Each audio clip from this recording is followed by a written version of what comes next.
China. The topic only came up in the last 10 minutes of the final presidential debate on foreign policy. But when it did, it came along with the phrase currency manipulator. Take a listen. On day one, I will label them a currency manipulator, which allows us to apply tariffs where they're taking jobs. They're stealing our intellectual property, our patents, our designs, our technology, hacking into our computers, counterfeiting our goods. All right, if Republican hopeful Mitt Romney does label China a currency manipulator, many worry it could be the shot that triggers a trade war. And that, our next guest says, would be a shot in America's foot. Joining me right now to explain, Michael Silverstein. He's the Senior Vice President at Boston Consulting Group. It's so good to have you here. He's also the co-author of the $10 trillion prize, captivating the newly affluent in China and India. Also joining us, our closer, John Taylor, who runs one of the world's largest currency hedge funds. Michael, welcome to Street Smart. Let's talk about this here. Currency manipulator, that talk's certainly being thrown around. What would that mean if Mitt Romney, in fact, did start that process, labeled China a currency manipulator first day in office? So I don't believe that either candidate will actually start a war, start a trade war of any kind. China is way too important to the United States. It's way too important to the United States in terms of a potential market. Between now and 2020, the market for consumer products in China will triple. It will be $6.5 trillion. Okay, it's so two-thirds of the price. Huge market. It's also, China happens to be one of our bankers, a pretty big deal as well. So what is this? Is this just political red meat that, you know, Mitt Romney says, okay, there's folks that in the Midwest that want to blame their job losses on China. I'm going to seize this opportunity. So BCG just did a survey of 4,000 consumers in the United States, 2,000 consumers in China, 2,000 consumers in the UK. Americans believe that there's conflict. Americans believe that China and the United States are at odds. They do not understand the facts, and it's easy to rile them. Both Obama and Romney took their shots. One said, we're trading this, we want to go to that. One said, we're at war on intellectual property. The truth is that the way you win with China is by getting to know them up front and personal. I've spent time with thousands of consumers in China. They're good people.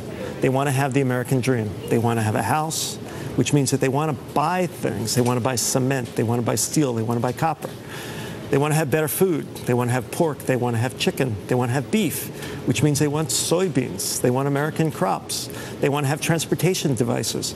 In Buick, in the former Buick in China, it's one of the most successful brands in the auto industry. So it sounds like, I mean, there's a huge economic incentive for us to get along with China, but yet at the same time, we're in the midst of an election. And anytime you're courting votes, you tend to court public opinion. And, you know, it sounds like a lot of Americans, they don't fully understand China. China's different. They don't speak the same language. It's a million miles away, and so in the book, easy to pick on politically. In the book, in the $10 trillion prize, we have a chapter called The Letter to the Next Generation, which answers the young man named Jeremy in the first debate who asked the question, Mr. Romney, I'm about to finish 4 years of college. I'm at Adelphi University.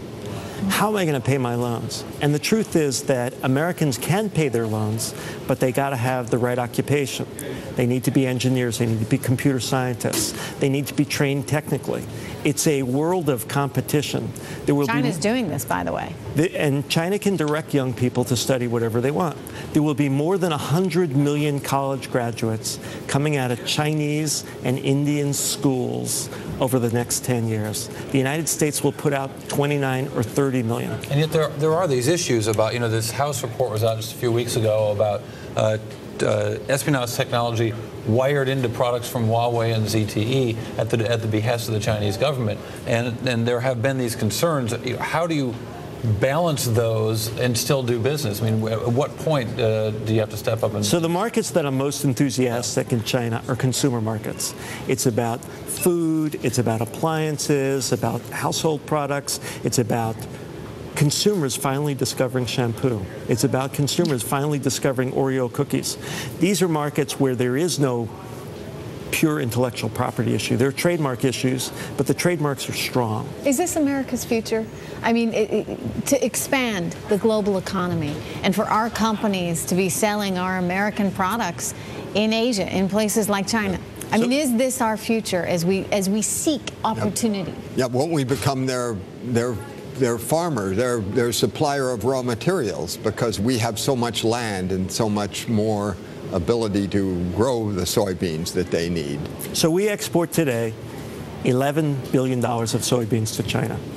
That number could triple over the next 10 years. That's the potential of the market. But it's not just low value added products. It's in fact high-tech products. It's about products that are everyday conveniences. It's about deep understanding of the Chinese consumer. So at BCG, we advise multinational companies. We have helped many companies say China is our #1 priority, India is our #2 priority. Well, before I let you go, I mean, you said earlier, there's just not a chance that we're really going to see a trade war.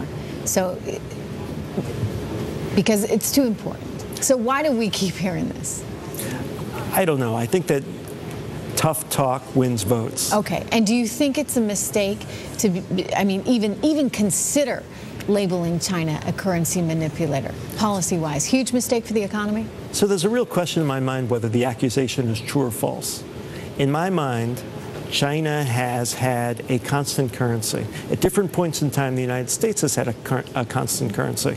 And so... Sounds like you don't even think it's fair to do that in that case, because they have been. We're really all manipulators. The United States is one of the biggest currency manipulators out there.